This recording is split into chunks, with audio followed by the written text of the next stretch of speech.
Hi guys, welcome to another video from Overbite Gaming, and today we're taking a look at Pragmata. It's a new game come out from Capcom, who have recently blown the doors off their reviews with the latest Resident Evil, which was quite good. And have again released another excellent game. It's been a bit of a year for them, and there's still more to come, so looking forward to all of that. So what is Pragmata? Pragmata is sort of a 3D action game where the central sort of premise is the relationship between your character called Hugh, who's basically a space engineer, and a little girl, or what looks like a little girl, Diana. So Hugh has been sent to the moon because there's a facility on the moon that they've lost contact with, and early on the robots that run the place go mental and start attacking the team. Hugh is left by himself with a breach suit, and he's saved by Diana, who's a Pragmata, who is a advanced android that isn't affected by the station's AI, and seals his suit and comes with him, which kicks off their relationship. Now I will say this, their relationship is the best part of the game for me, and yes, it did make me feel broody. And the only other game I can remember doing that is season 1 of The Walking Dead with Clem. The ending of that just hurt. To be perfectly frank with you, I couldn't make her do that. I made that choice because I was just like, no. I think where they made the mistake in season 2 was you played as Clem, so you weren't protecting her. You were actively putting her in harm's way for the good of everybody else. So I didn't feel it was as good doing it that way. But in this game, Diana is, when I first heard about it, I was very much like, oh god, it's going to be Escort Mission the game. Brilliant. I fucking hate those. In my opinion, in games, if a character isn't good enough to protect themselves, then they're fucking useless. Get rid of them. But Diana is different. She spends a lot of the game just sat on your back and using her android abilities to benefit you. Now, the main one that you will use is her hacking. So basically what happens is when you first meet a robot and you get your gun out and shoot him, it does fuck all damage. Chip damage, you're in trouble. You can't hurt this fucking thing, no matter where you shoot it, head, body, wherever. And then Diana reveals that she can hack it, and when she hacks it, the panels on the robot open up and you can shoot the delicate internals, which, obviously does a whole hell of a lot more damage. In addition, the robots also have weak points that, when open, do even more damage. So, a lot of them have their heads, some have them like little tanks on their back, things like that. And some of them are less obvious, because they don't glow or anything like that. But you can upgrade Diana's abilities, which we'll get onto, which will actually highlight the weak spots for you. So, handy. So she becomes like a real integral part of the gameplay, because you can't kill anything without Diana, or, there are some environmental stuff that you can use to kill robots, fine, but your meat and two potatoes are going to be Diana, hacking them and then you blowing their heads off, which is cool. I'm down with that. There is a hub section. The hub section is called the Cradle. It's accessible generally at the end of every level, shall we say. The levels are broken up sort of into locations around the station, and after that you go back to the Cradle. During the level you'll find access points which you can unlock with Diana, and that will allow you to fast travel back to the Cradle. Warning though, anything sort of behind that will cause the enemies to respawn, so when you come back the enemies will all be back. Generally speaking, it's not a problem, because the game does a very good job of, even though it's sort of each level is fairly open, it does a very good job of just being able to funnel you in the correct direction. I never really had one of those where the fuck do I go moments. I always knew. This is aided by Diana's ability to scan the surroundings, which will bring up objectives and ways back to the Cradle, and as you upgrade you can also reveal items and things like that. So it's never really frustrating. There is some mild platforming going on. Hugh has a jetpack. It starts off with very few sort of fuel availability. You have a bar that counts down, and standard deal. But you can just use it for a quick hop or a dodge, and obviously dodging gets increasingly more important as the combat gets more difficult. The combat itself, it can be difficult. I'm not going to make any bones, I struggled in a few fights because when it starts out and you're just against walkers, they move slow, they're only dangerous up close, so you just dodge out of the way when they get close, hack them and shoot them. Not too much of a problem even when there's several, as long as you don't obviously dodge into any. And you are cognizant of where everybody is.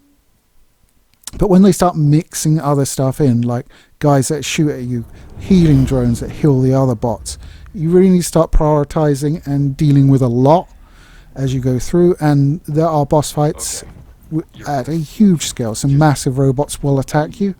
And once again, they need to be hacked and all of this. These guys do have weak points.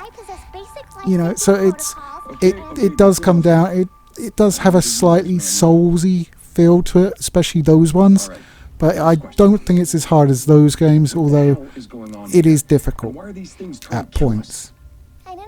Another combat mechanic is heat. You can actually overheat robots.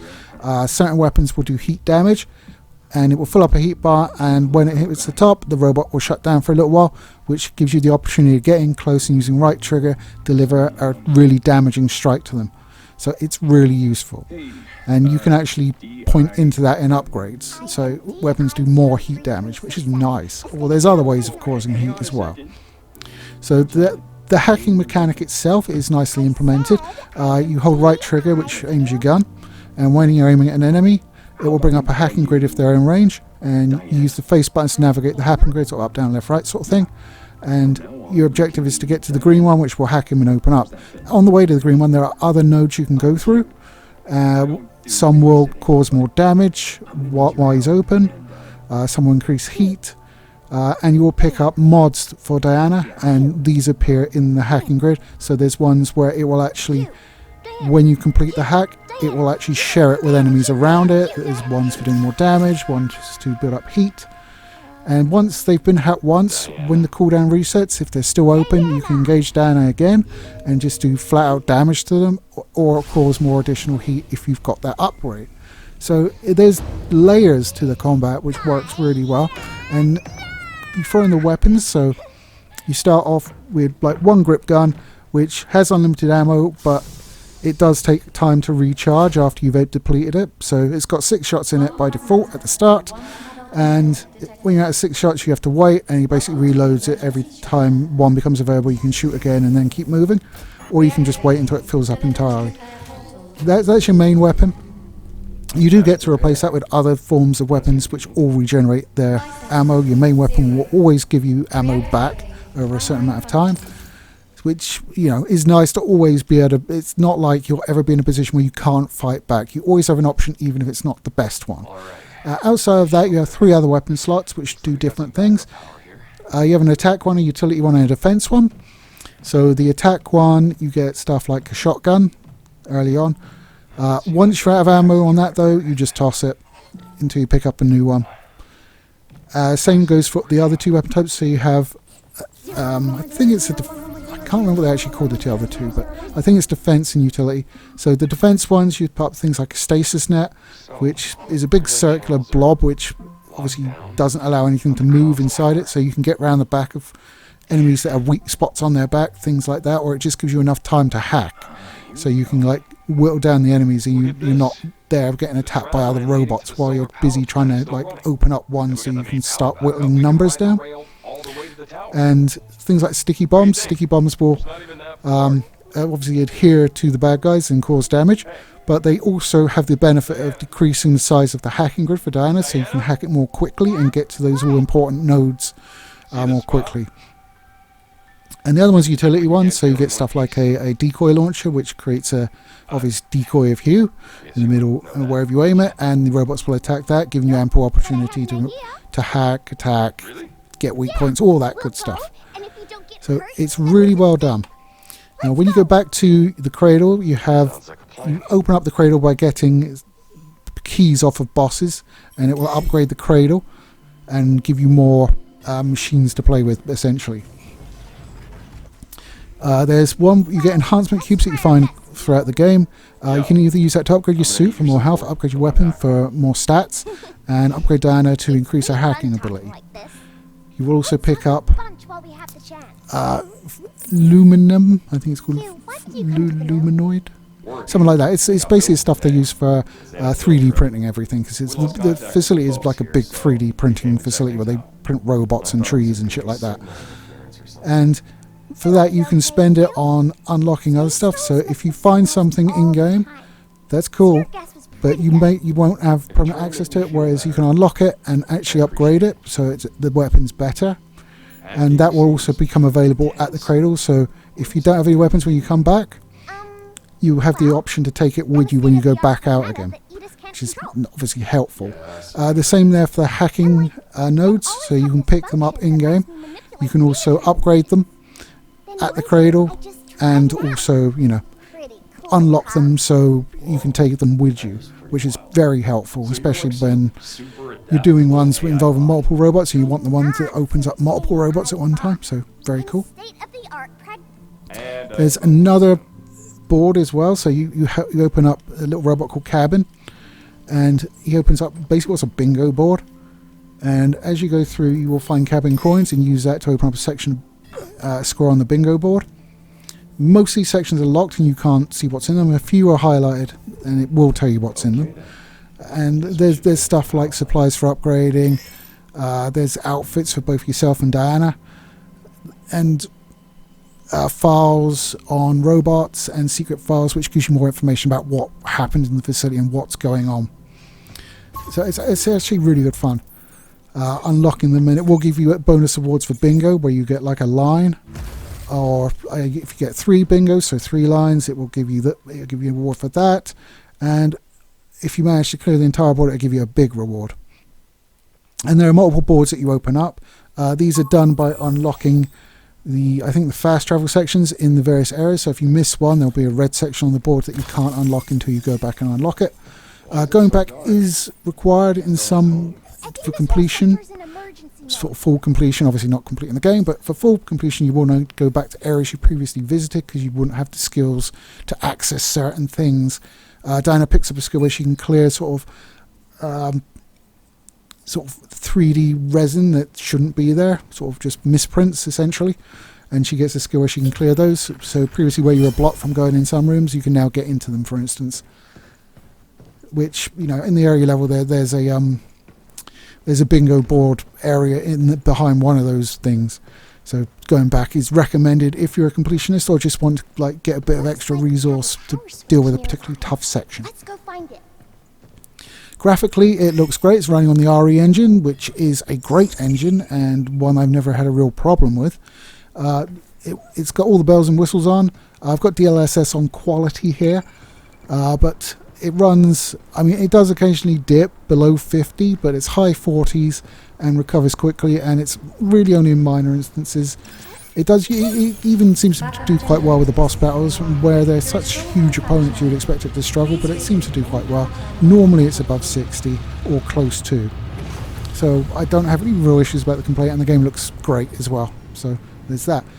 It does look a bit Dead Spacey. I mean, there are obvious similarities in the fact that you're playing a space engineer in a big old chunky suit wandering around. So yeah, I can see that, and you know, it's not necromorphs, it's robots, but there's definite inspiration, shall we say, from Dead Space, but it does play very differently from Dead Space. And you know, there is a creepiness to it. Some of the robots are genuinely creepy, and the beginning where the robots are basically still helping you before Edus, the AI of the game, and the one that's sending these robots after you, it sort of takes control of them all. So, and then there comes a point where it takes control and they get significantly creepier rather than just being like the A word with legs, because I can't say it because she will go off. I don't want that. So I actually really enjoyed this game. There's enough in the gameplay that I enjoyed that, but I mean, the real centerpiece is definitely the relationship between Hugh and Diana. I've seen some stuff online where some people are just being weird and just saying, oh no, it's perverts, you know, men can't love children just like as a father figure, because why? Fucking weird. What? just that's today. You know, men are all horrible and perverse. I mean, I'm perverse, but I'm not that perverse. Let's put it that way. But yeah, the storytelling between them both and like the progression of their relationship is just genuinely heartwarming. As I say, you know, between that and The Walking Dead, the most affected I've been. Probably the first part of The Last of Us as well, the first one with his daughter. What the heck is this? I never really felt that fatherly to Ellie because she was so independent and, you know, able to do her own shit. So it's more like the having to protect kind of thing that sort of like tickles my fatherly vibes, if you like. And no, I don't have children. This did make me broody, but sorry, I love my man cave too much. And let's be honest, the price of everything nowadays, I couldn't afford a child even if I wanted one, so it was probably a good decision back when that was an available option. So there we go, that's my review of Pragmata, which is a name I am having very much difficulty in remembering for some reason. It just won't stay in there. I actually had to look it up before this review. that's definitely... I don't know. I understand why they called it Pragmata because there are Pragmatas in the game, but I just won't stick. I don't know. Anyway, guys, Pragmata is a great game with great writing, good voice work, beautiful graphics. The gameplay may not be for some, as I say, it's a bit Soulsian. Is that a term that we use, Soulsian or Souls-like? I prefer Soulsian. It sounds a bit classy. It's a bit Soulsian, so if you don't like the Souls games, you may find less to like here, but it's not as punishing as the Souls game, although I have had to do several fights more than once because it is difficult. It is just not Souls level difficulty in my opinion. So that's my review. Let me know down below what you thought about Pragmata. I always want to prefix it near Pragmata for some reason. I have no idea why. It just wants to be done. Oh, you know. Anyway guys, take it easy and I'll catch you next time.